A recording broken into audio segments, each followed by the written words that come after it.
अरे सात सहेलिया में कहलू एगो चुम्मा ले ला कर जाऊ तू तले मन चूस चुसवलू चुसला जम के नी रहो कबले जितबू गाल बजाई बड़ा बड़ाई करलू छिहत्तरों सौ चूहा खाई बड़ा बड़ाई करलू।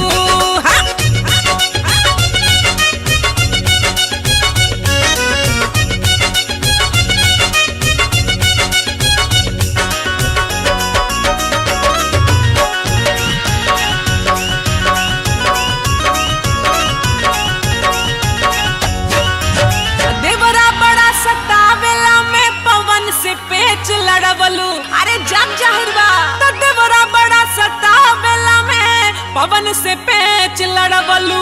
रवि किशन के मौगी बन के घर में ही डर जरवलू कहबता मर जानियन भभाई कवन पढ़ाई करेलू कहबता मर जानियन भभाई कवन पढ़ाई करेलू। खालू खेसरिया संग मलाई बड़ा बड़ाई करेलू हो लफुआ पीछे पीछे घुमाई कवन पढ़ाई करेलू।